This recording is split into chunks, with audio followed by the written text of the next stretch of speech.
आज से 2 दिन पहले मुझे एक बाबा जी दिखाई दिया जो एक पादरी है, परंतु समाज को गुमराह करने के लिए ये पास्टर पादरिया भाई ये पंडित बन जाते हैं, बाबा बन जाते हैं। और इस पास्टर को बाइबल में श्लोक मिला। भाई अब्राहमिक रिलीजियन की जो पुस्तक है उसमें श्लोक कहाँ से आ जाएगा, परंतु इनको मिला श्लोक। तो उनकी बातें मैं थोड़ा सा ही सुनाऊंगा। मरकुस अध्याय 10 उसके 7वें श्लोक से लेकर तो सुन लिया आप लोगों ने, इनको मिला बाइबल में श्लोक। भाई अब्राहमिक रिलीजियन की जो पुस्तक है वहाँ श्लोक कहाँ से आ जाएगा। ये देखिए मार्कुस अध्याय 10 और उसका आयत है 7। इस कारण मनुष्य अपने माता पिता से अलग होकर अपनी पत्नी के साथ रहेंगे और वो दोनों एक तन होंगे। अपने माता पिता से अलग रहने का उपदेश बाइबल देता है। आइए इसकी आयत 1 से देखते हैं। फिर वो वहाँ से उठकर यहूदिया के सिवानों में और यरदन के पार आया और भीड़ उसके पास फिर इकट्ठा हो गई और वो अपनी रीति के अनुसार उन्हें फिर उपदेश देने लगा। तब फरीसियों ने उसके पास आकर उसकी परीक्षा करने को उससे पूछा, क्या वो उचित है कि पुरुष अपनी पत्नी को त्यागे। तो फरीसियों ने यीशु मसीह से ये पूछा।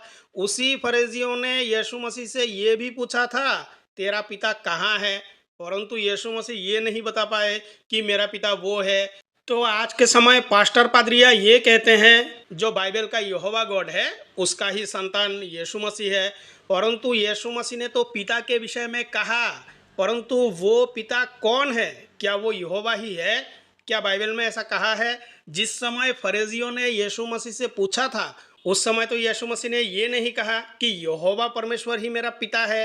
भाई किसी को भी पिता कह देने से ये साबित नहीं होता कि वो परमेश्वर ही उसका पिता है। अगर ये भी मान लिया जाए कि चलो यीशु मसीह का जो पिता है वो यहोवा ही है, परंतु यीशु मसीह के माता कैसे गर्भवती हुई, भाई इसको भी तो क्लियर करना होगा ना। मरियम पवित्र आत्मा के द्वारा जो गर्भवती हो गई, आज तक एक भी पास्टर पादरियों ने हमें ये उत्तर दिया ही नहीं कि उसका प्रोसेस क्या था, कैसे हुई गर्भवती।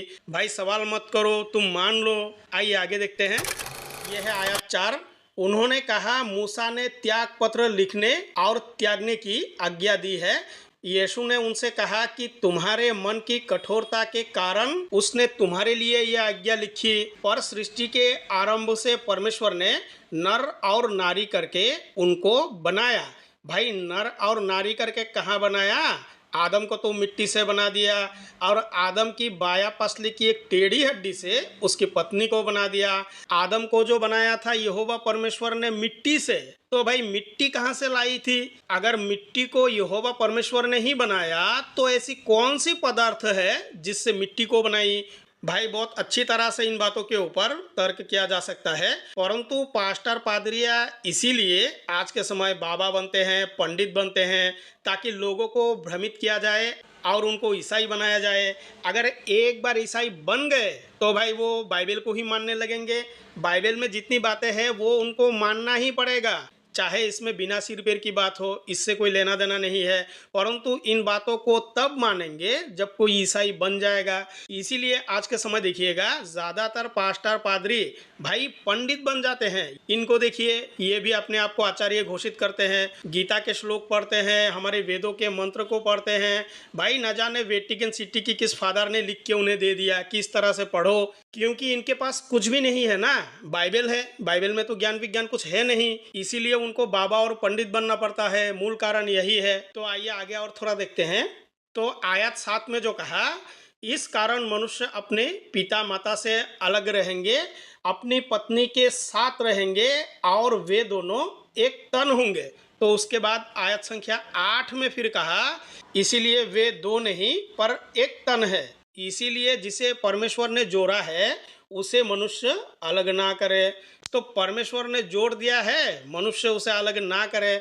भाई परमेश्वर ने जोड़ा है तो यहाँ पिता माता से अलग रहेंगे, अपने पत्नी के साथ रहेंगे और वो दोनों एक तन होंगे।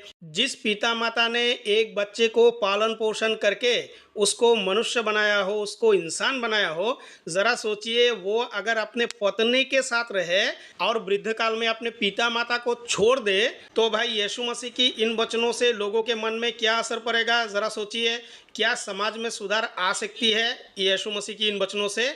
अगर कोई इन वचनों को पढ़ेगा तो उसके मन में तो यही बैठ जाएगा ना, परमेश्वर ने कहा, भाई परमेश्वर के पुत्र ने कहा यहाँ कोई पाप नहीं है। यीशु मसीह ने कहा इसी तरह से रहो, अपनी पत्नी के साथ रहो। जिस माता पिता के साथ भी ऐसा हुआ, भाई उनसे पूछिए, उनको देखिए कि उनके दिल पे क्या बीतती है, हमारा बेटा क्या था और क्या हो गया। तो इन वचनों से समाज में सुधार नहीं आने वाला और इन वचनों से कुछ होने वाला भी नहीं है। यह है मरकुस अध्याय 11। अगर इसकी एक आयत से आप पढ़ेंगे तो यहाँ यीशु मसीह ने अपने 2 चेले को ये कहकर भेजा कि सामने के गांव में जाओ, एक गधा बंधा हुआ मिलेगा, उसे खोल कर लाओ। अगर तुमसे कोई पूछे कि गधे के बच्चे को क्यों खोलते हो, तो कह देना कि प्रभु को इसकी ज़रूरत है।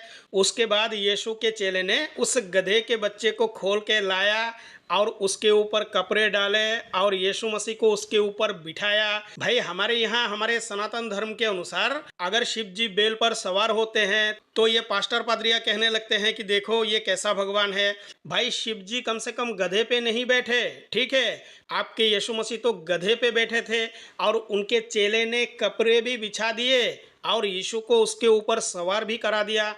भाई पढ़ के देखिए मार्कुस अध्याय 11, उसकी एक आयत से पढ़िए, सुंदर तरीके से आपको मिल जाएगा कि यीशु मसीह गधे पे भी सवार हुआ था। तो बंधु आइए भगवान के 2 श्लोक में दिखाऊंगा आपको। आइए, भगवान गीता के अध्याय 6 और श्लोक संख्या 5 में कहते हैं, उद्धरेदात्मनात्मानं नात्मानं वसदायते आत्मैव ह्यात्मनो बंधुर आत्मैव रिपुरात्मनः।